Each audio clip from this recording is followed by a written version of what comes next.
Assalamualaikum warahmatullahi wabarakatuh. Kami merupakan semester akhir Diploma Sains dan ini merupakan ahli grup saya bermula daripada Siti Aisyah Akilah, Nur Aina Suha, Izzatul Afnan, seterusnya Alia Irdina dan Izazi. Dalam video kali ini kami akan menyampaikan perkongsian berkenaan kesedaran terhadap penggunaan bahan kimia di rumah. Menelusuri kehidupan masyarakat pada hari ini, penggunaan produk yang mengandungi bahan-bahan kimia bukanlah suatu perkara yang asing di dalam rumah. Dan kita boleh menemui bahan-bahan kimia yang sering digunakan di rumah merangkumi setiap ruang termasuklah di dapur, di garaj, di bilik mandi maupun di ruang tamu. Apakah bahan-bahan kimia yang sering digunakan di rumah?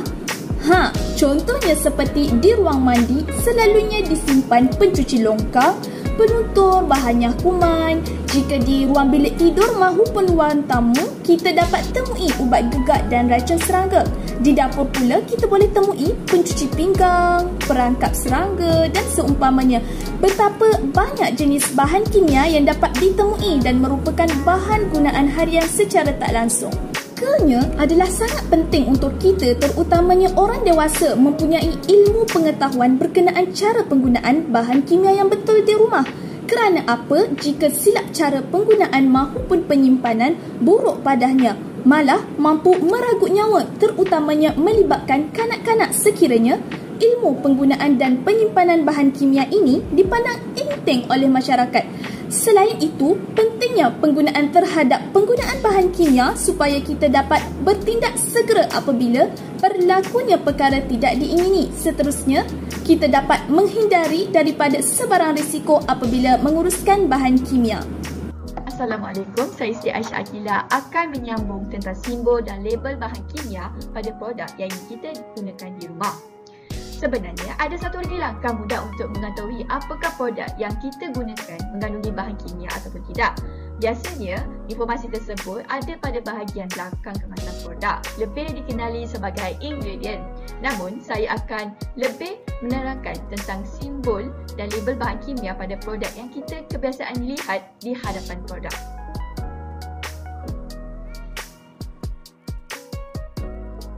Simbol yang pertama adalah korosif, iaitu bahan kimia yang ditandai dengan simbol berupa dua gambar yang tertikis cairan korosif dengan garis tepi tebal berwarna merah menunjukkan bahawa bahan kimia tersebut memiliki sifat menyebabkan iritasi ataupun terbakar pada kulit. Contoh bahan kimia dengan simbol ini adalah asid hidroklorik, amonia, klorin. Produk yang sentiasa memiliki simbol ini adalah pemutih baju.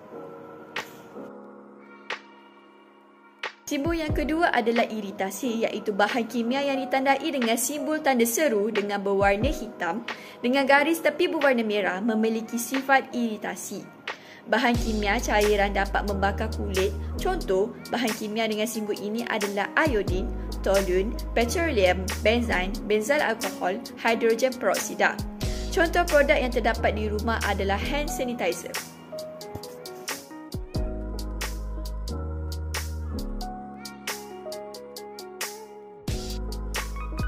Simbol ketiga ini dikenali sebagai mudah terbakar. Bahan kimia ini yang ditandai dengan simbol nyala api berwarna putih dan hitam dengan garis tepi berwarna merah memiliki sifat mudah terbakar ataupun mudah menyala. Bahan mudah terbakar meliputi gas sangat mudah terbakar ataupun sensitif terhadap udara. Contoh, bahan kimia dengan simbol ini adalah petroleum, benzena, toluen, etanol, butana. Bahan ini terdapat pada produk gasolin ataupun gas memasak. Simbol keempat boleh dipanggil sebagai mudah meletup. Bahan kimia ini yang ditandai letupan pada suatu objek dengan garis tepi berwarna merah memiliki sifat mudah meletup dengan tindak balas sendiri. Ia boleh meletup dengan kehadiran haba dan percikan api ataupun geseran. Contoh, bahan kimia dengan simbol ini adalah gas hidrogen dan gas butana. Bahan kimia yang terdapat di rumah adalah gas asli.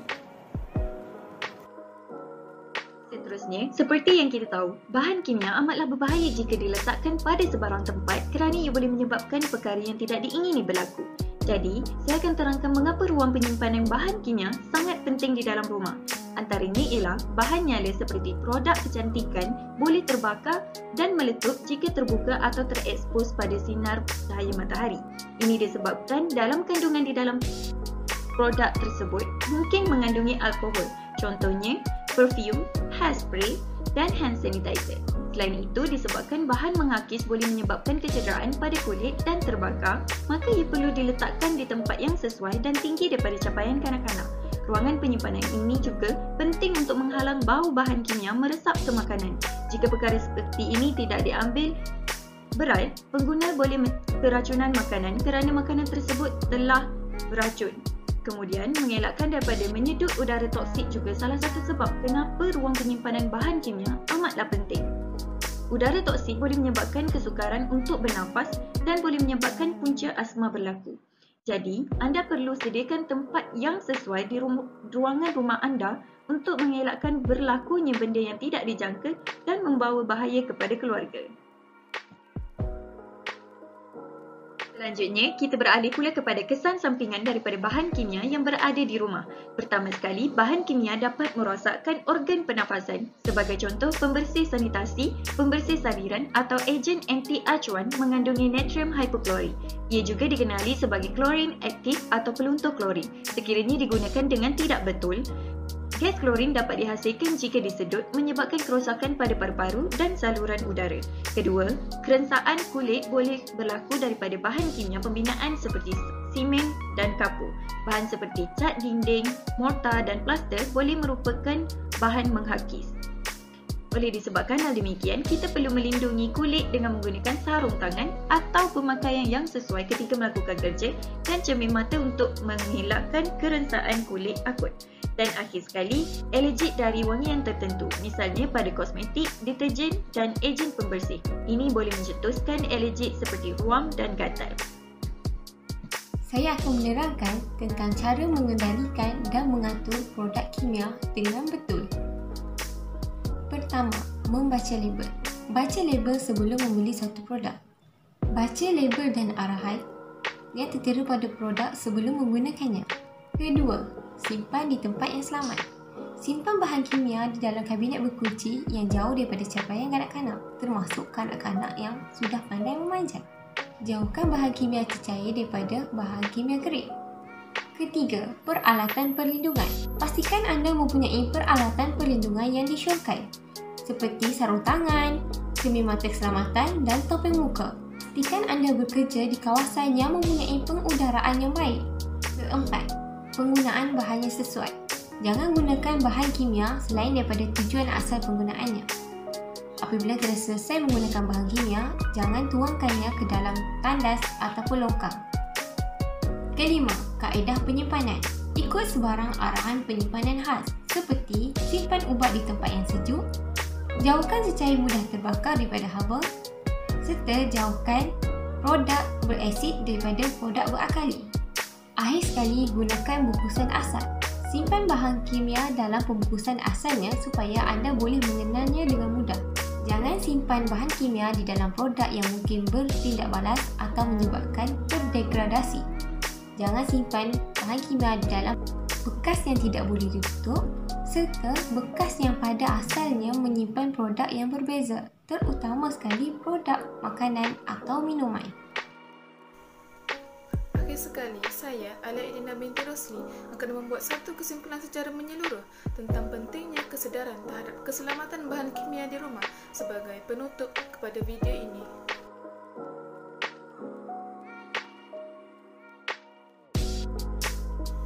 Pengetahuan tentang bahan-bahan kimia yang ada di rumah kita adalah sangat penting kepada seisi keluarga, terutama kepada ibu bapa bagi memastikan keselamatan dan kesihatan seisi ahli keluarga itu terjaga, dan juga bagi mengelakkan perkara yang tidak diingini serta yang boleh mengancam nyawa daripada berlaku.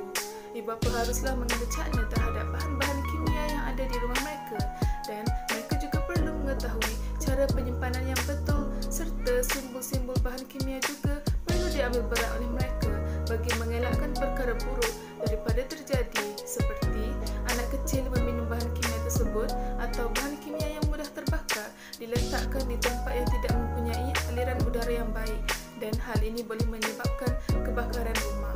Hal sangatlah berbahaya dan juga boleh mengancam nyawa seluruh ahli keluarga.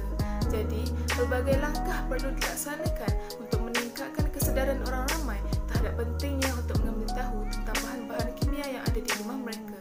Salah satunya adalah dengan mengadakan kempen dan pameran kepada orang ramai serta pelajar sekolah tentang bahaya bahan-bahan kimia terhadap diri dan keluarga mereka jika mereka tersalah cara penggunaan serta penyimpanannya.